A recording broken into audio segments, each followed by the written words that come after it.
Hello everyone, আসসালামু আলাইকুম। আজ আমি আপনাদেরকে চিকেন ছাড়াই চিকেনের স্বাদের দারুণ একটা মজাদার নাস্তা তৈরি করে দেখাবো। নাস্তাটা তৈরি করার জন্য আমি প্রথমেই একটা ফ্রেশ ফুলকপি নিয়েছি।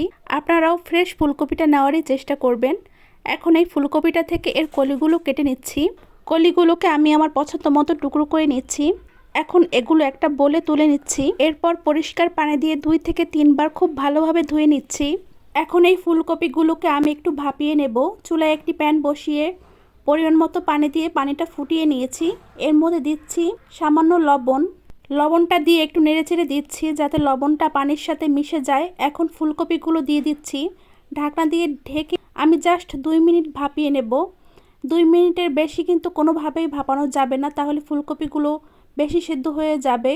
এখন পানি ঝরিয়ে তুলে নিচ্ছি। এরপর 4 থেকে 5 মিনিট রেখে ফুলকপিগুলো ঠান্ডা করে নিচ্ছি। ফুলকপিগুলো ঠান্ডা হয়ে গেছে। এখন এর মধ্যে দিচ্ছি একটা ডিম, হাফ চা চামচ মরিচ গুঁড়া, হাফ চা চামচ ধনিয়া গুঁড়া, স্বাদ মতো লবণ, দিয়ে দিচ্ছি 2 টেবিল চামচ পরিমাণ চালের গুঁড়া, 2 টেবিল চামচ পরিমাণ আটা। এখন আমি সবকিছু খুব ভালোভাবে মেখে নিচ্ছি। এরপর দিয়ে দিচ্ছি 1 টেবিল চামচ পরিমাণ পানি। পানিটা দিয়ে খুব ভালোভাবে সবকিছু একসাথে মিশিয়ে নিচ্ছি যাতে উপকরণগুলো যেন প্রত্যেকটা ফুলকপির টুকরোর সাথে খুব ভালোভাবে মিশে যায়।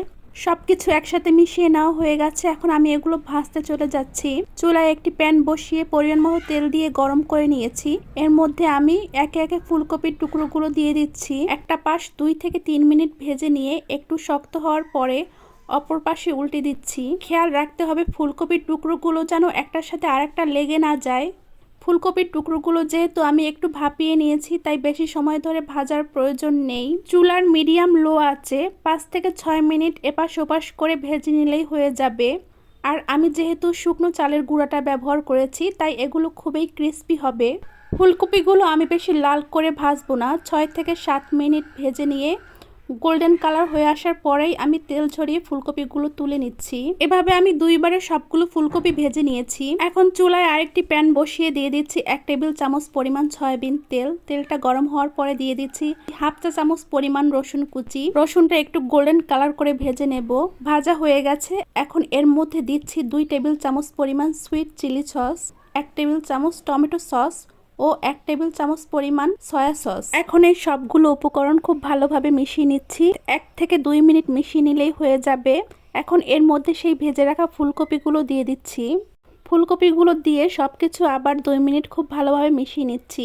এ পর্যায়ে সামান্য একটু তিল ছিটিয়ে দিচ্ছি যাতে দেখতে আরও সুন্দর লাগে। রেসিপিটা তৈরি করা হয়ে গেছে। এখন চুলাটা অফ করে আমি নাস্তাগুলো সার্ভ করে নিচ্ছি। দেখুন নাস্তাটা দেখতে কতটা লোভনীয় লাগছে, খেতেও মাশাআল্লাহ খুবই মজার হয়েছে।